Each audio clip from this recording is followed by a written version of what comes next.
اعوذ باللہ من الشیطان الرجیم بسم اللہ الرحمن الرحیم۔ دیکھنے والے اور سننے والے تمام دوستوں کو السلام علیکم ورحمۃ اللہ وبرکاتہ۔ ناظرین، آج ہم بات کریں گے ایک ایسے جنگجو کی جس نے ناممکن کو ممکن کر دکھایا۔ دنیا میں کچھ لوگ ہمیشہ کے لیے کسی بات کی علامت اور نشان بن جاتے ہیں، یا کوئی خاص چیز ان کی پہچان بن کر رہ جاتی ہے۔ ایسے ہی عظیم مجاہد، گوریلا کمانڈر اور سپہ سالار سلطان صلاح الدین ایوبی رحمۃ اللہ علیہ اپنے کارناموں کی بنا پر، شجاعت اور بہادری اور صلیبیوں پر جہادی و قتالی یلغاروں کی بنا پر ہمیشہ کے لیے جہاد و قتال کا نشان بن گئے۔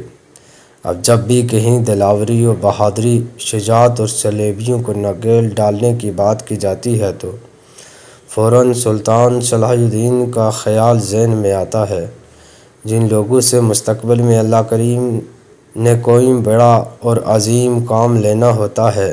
ان کے بچپن میں ہی ان کی غیر معمولی صلاحیتوں کو کسی نہ کسی قرینے سے نشان دہی فرما دیتے ہیں۔ سلطان صلاح الدین ایوبی، جس نے اسلامی تاریخ پر اپنی عظمت و شوکت کے نقوش ثبت کیے ہیں، ان کی اسلامی اور مسلمانوں کے لیے غیرت کا عالم یہ تھا کہ ابھی نو عمر ہی ہیں، عیسائی فوجیں رہا پر قبضہ کر کے مال و اسباب لوٹ کر عورتوں کو پکڑ کر لے جاتی ہیں۔ یہ ظلم دیکھ کر نو عمر صلاح الدین ایک ترکی بوڑھے کو لے کر سلطان عماد الدین زنگی کے پاس پہنچتے ہیں، عیسائیوں کے مظالم سے بادشاہ کو آگاہ کرتے ہیں، اس کی اسلامی غیرت کو بیدار کرتے ہیں اور رو رو کر مدد کی فریاد کرتے ہیں۔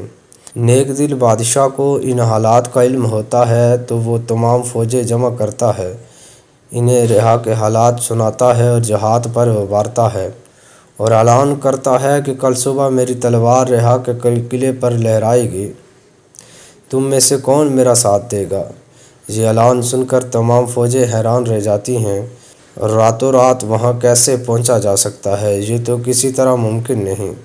تمام فوجی ابھی غور ہی کر رہے تھے کہ ایک نو عمر لڑکے کی آواز گونجتی ہے،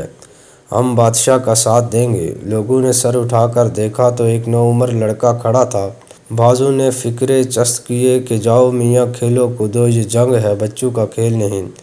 سلطان نے یہ فقرے سنے تو غصے سے چہرہ سرخ ہو گیا، بولا یہ بچہ سچ کہتا ہے، اس کی صورت بتاتی ہے کہ یہ کل میرے ساتھ دے گا۔ یہی وہ بچہ ہے جو رہا سے میرے پاس فریاد لے کر آیا ہے، اس کا نام صلاح الدین ہے۔ یہ سن کر فوجیوں کو غیرت آتی ہے، سب تیار ہو جاتے ہیں اور اگلے روز دوپہر تک تیار ہو کر رہا پر حملہ کر دیتے ہیں۔ گھمسان کی جنگ ہوئی، عیسائی سپہ سالار بڑی آن بان کے ساتھ مقابلے کے لیے نکلا۔ سلطان نے اس پر کاری ضرب لگائی، مگر لوہے کی زرہ نے وار کو بے اثر بنا دیا۔ عیسائی سپہ سالار نے پلٹ کر سلطان پر حملہ کیا اور نیزہ تان کر سلطان کی طرف پھینکنا ہی چاہتا ہے کہ صلاح الدین کی تلوار فضا میں بجلی کی طرح چمک اٹھی اور زرہ کے کٹے ہوئے حصے پر گر کر عیسائی سپہ سالار کے دو ٹکڑے کر کے رکھ دیے۔ عیسائی سپہ سالار کی موت کے گھاٹ اتارتے ہی عیسائی فوج بھاگ کھڑی ہوئی اور رہا پر مسلمانوں کا قبضہ ہو گیا۔ آج ہر شخص کی زبان پر نو عمر صلاح الدین کی شجاعت کے چرچے ہیں، اور یہ واقعہ تاریخ اسلام میں سنہری الفاظ میں لکھا جاتا ہے،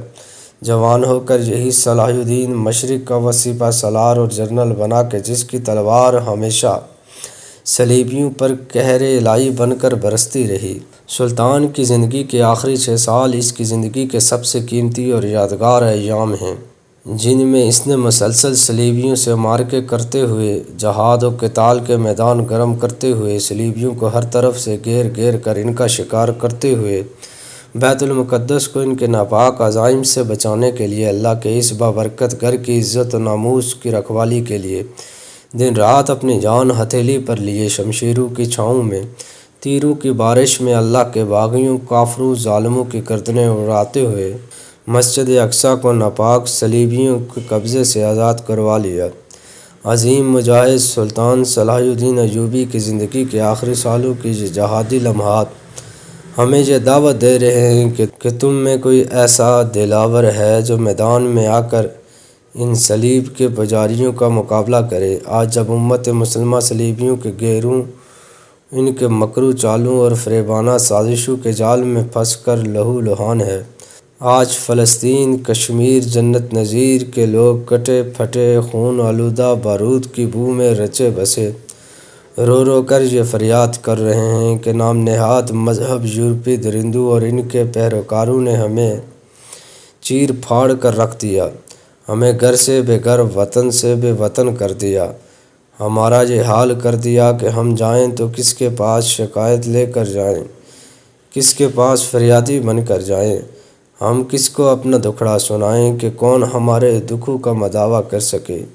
یہ دکھیارے آج کسی صلاح الدین اور ابن قاسم رحمۃ اللہ علیہ کے منتظر ہیں، آسیں لگائے کب سے بیٹھے ہیں۔ آج پھر وہی مسجد اقصیٰ، وہی بیت المقدس جس کو سلطان صلاح الدین ایوبی نے غیرت مسلم کا ثبوت دیتے ہوئے آزاد کروایا تھا، پھر صلیبیوں اور یہودیوں کے خونخوار پنجوں میں پھنسی ہوئی ہے، اور وہاں مسجد اقصیٰ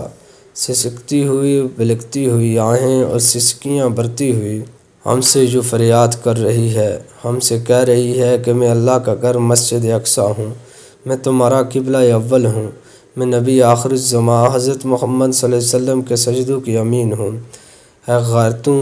شجاعتوں کے امین مسلمانوں، تمہیں پکار رہی ہوں۔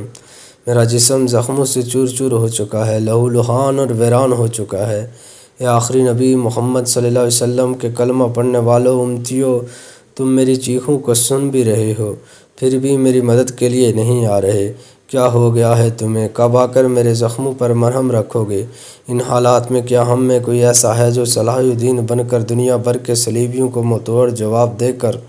یہ بتا دے کہ غیرت مسلم ابھی زندہ ہیں، ایوبی کی شجاعت ابھی زندہ ہے، ہماری رگوں میں ابھی غزنوی، غوری اور ابن قاسم رحمۃ اللہ علیہ غیرتوں اور شجاعتوں کا امین خون گردش کر رہا ہے۔ اللہ تبارک و تعالیٰ سے دعا ہے پھر سے ہمارے دلوں میں جہاد کی محبت ڈال دے اور امت مسلمہ کو پھر سے عروج عطا فرمائے، آمین۔